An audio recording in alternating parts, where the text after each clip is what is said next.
Hello everyone. So today I am going to explain you lesson 13 of your SST book, that is functioning of Indian democracy.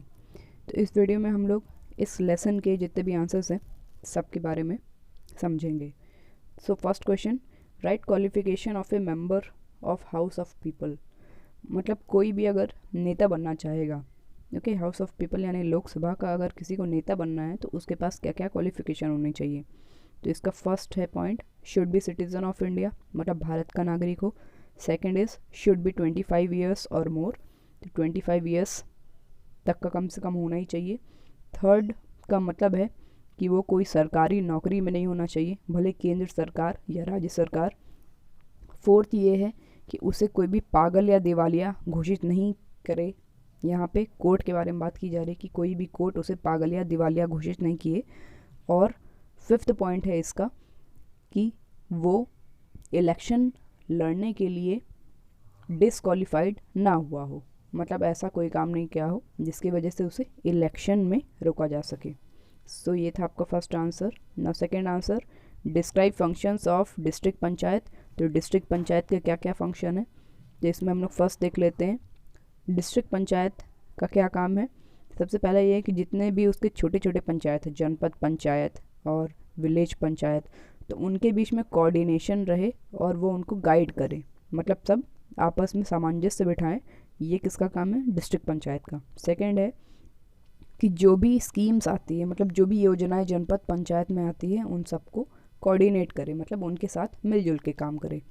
Next है कि जो state government है, राज्य सरकार है, अगर हमारे एरिया में, मान लीजिए हमारा डिस्ट्रिक्ट है रीवा, अगर इसमें कोई स्पेशल चीज़ की ज़रूरत है, जैसे मान लीजिए यहाँ पे सड़क बनवाने की ज़रूरत है या यहाँ पे सोलर प्लांट बनवाने की ज़रूरत है, तो उसकी डिमांड कौन बताएगा, यही डिस्ट्रिक्ट पंचायत फॉरवर्ड करेगी. Now next is to implement such schemes of the district which fall in the area of 2 और मोर जनपद पंचायत. तो क्या क्या होता है कि कभी कभी 2-3 प्लेसेस में एक पंचायत लगती है, तो ऐसी जो स्कीम है सबको चालू करवाना. नेक्स्ट इज़ जो राज्य सरकार है उसको एडवाइस करना, मतलब उसको सलाह देना कि क्या क्या एक्टिविटीज़ होनी चाहिए, किस तरह से सोशल फॉरेस्ट्री होना चाहिए. सोशल फॉरेस्ट्री मतलब होता है पेड़ पौधे लगवाना. फैमिली और चाइल्ड वेलफेयर के लिए क्या योजनाएं अपनानी चाहिए और गेम्स और स्पोर्ट्स में. Next, to do such other works which the state government directs. अब अगर राज्य सरकार उन्हें कुछ काम देती है तो वो उन्हें करना पड़ेगा.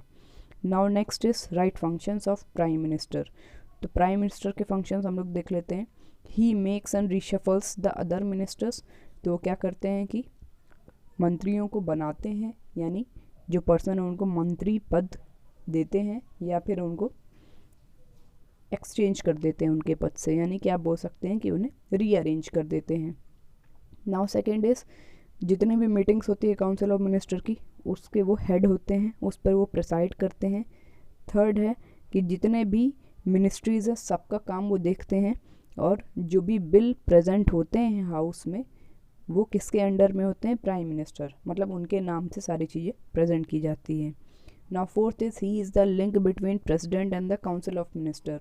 तो जो काउंसिल ऑफ मिनिस्टर है यही लोग सलाह देते हैं प्रेसिडेंट को, और ये किसके नाम पे बन जाती है, प्राइम मिनिस्टर. तो ये इनके बीच के लिंक है.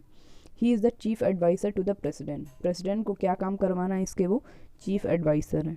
नेक्स्ट इज़ वो लोकसभा के लीडर होते हैं, और जो भी सरकार को काम करना है वो सब उनके अंडर में होता है.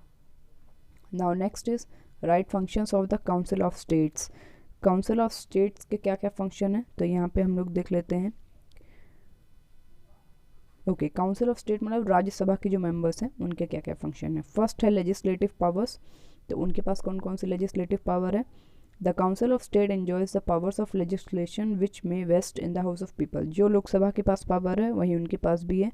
कोई भी बिल किसी भी हाउस में इनिशिएट हो सकता है, और जब तक दोनों हाउस उसमें अपनी सहमति नहीं दे तब तक कोई भी बिल कानून नहीं बनेगा.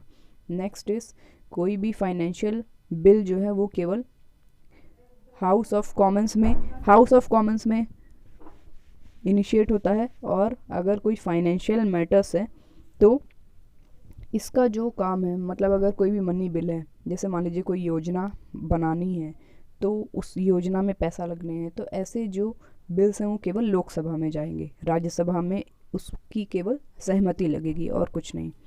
नाउ थर्ड इज़ जो भी एग्जीक्यूटिव है, मतलब जिनके नाम से सारा काम चल रहा है, उन पर कंट्रोल कौन करता है?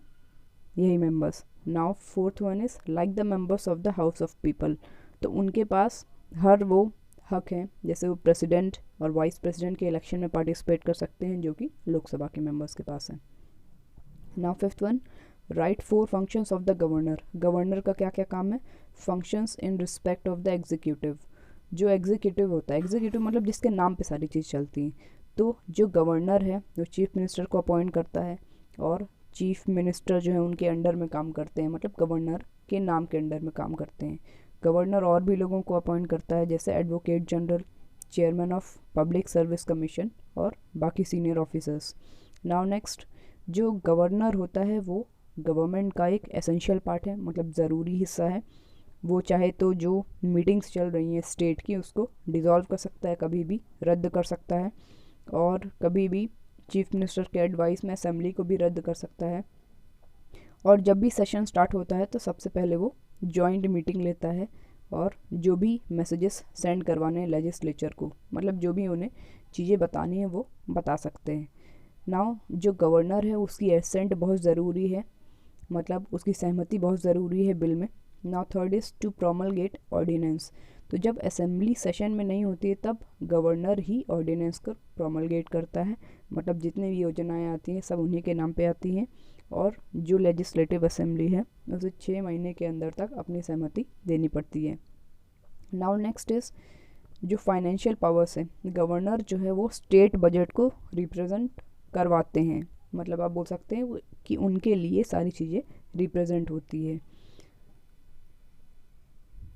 नाउ नेक्स्ट इज, अब लॉन्ग आंसर टाइप क्वेश्चन देख लेते हैं। Describe the special features of federal form of government. तो फेडरल फॉर्म ऑफ गवर्नमेंट के क्या क्या स्पेशल फीचर्स हैं? फर्स्ट है डुअल गवर्नमेंट, मतलब 2 सरकार होती हैं। आपको पता है कि हमारे देश में 2 सरकार चलती है, एक केंद्र में चलती है और एक राज्य में चलती है। तो जो इंडियन यूनियन है, मतलब केंद्र में सरकार में हमारे कौन कौन हैं? सबसे पहले प्रेसिडेंट आते हैं, फिर प्राइम मिनिस्टर आते हैं, फिर उसके बाद फिर लोकसभा राज्यसभा आता है। ओके, उसी तरह से स्टेट में देखो तो सबसे पहले गवर्नर आता है, फिर चीफ मिनिस्टर आता है, और फिर लेजिस्लेटिव असेंबली आती है। तो इस तरह से हमारे देश में 2 सरकार चलती हैं। Now second is division of power. Division of power मतलब होता है कि किस में कौन कानून बनाएगा। जैसे अगर मान लीजिए रेलवे से रिलेटेड किसी को फैसला लेना है तो कौन लेगा? केंद्र लेगी या राज्य लेगी? तो इसके लिए पावर्स को डिवाइड किया गया है, कुछ चीज़ें स्टेट करेगी और कुछ चीज़ें राज्य करेंगी। तो इन्हीं को लिस्ट में डिवाइड किया गया है, जिसका नाम है union list, state list and concurrent list. Third is supremacy and written form of constitution.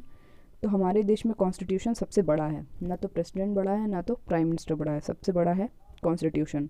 तो फेडरल फॉर्म ऑफ गवर्नमेंट में रिटन कॉन्स्टिट्यूशन बहुत ज़रूरी है। कॉन्स्टिट्यूशन ही सुप्रीम है और बेसिक लॉ है। अब जितने भी हमारी सरकार के लोग हैं, प्रेसिडेंट, प्राइम मिनिस्टर, वो सब कॉन्स्टिट्यूशन को फॉलो करते हैं। और जो हमारा कॉन्स्टिट्यूशन है उसमें जो प्रोसीजर है अमेंडमेंट की, मतलब चेंजेस करने हैं, तो उसकी प्रोसीजर स्लो है, मतलब चेंजेस करना मुश्किल होता है। नेक्स्ट है सुप्रीमेसी ऑफ जुडिशरी। हमारे देश में जो जुडिशरी है, मतलब न्याय व्यवस्था है, वो सुप्रीम है, अलग है, और उनकी बातें प्राइम मिनिस्टर भी मानेंगे, मतलब वो किसी के अंडर में नहीं है। और जो भी कॉन्स्टिट्यूशन ने डिक्लेयर कर दिया उसे नल एंड वॉइड, तो वो सबको मानना पड़ेगा। नल एंड वॉइड मतलब होता है जिसका कोई भी मतलब नहीं निकले। तो कॉन्स्टिट्यूशन में बहुत सारी चीज़ें लिखी हुई हैं और उसी के हिसाब से जुडिशरी चलती है। Now next is 2 houses of the legislature. हमारे देश में 2 हाउस हैं लेजिस्लेचर के। ओके, फर्स्ट इज जिसे हम बोलते हैं हाउस ऑफ पीपल या हाउस ऑफ कॉमन बोलते हैं, उसका मतलब है लोकसभा, और दूसरा है काउंसिल ऑफ स्टेट्स, मतलब है राज्य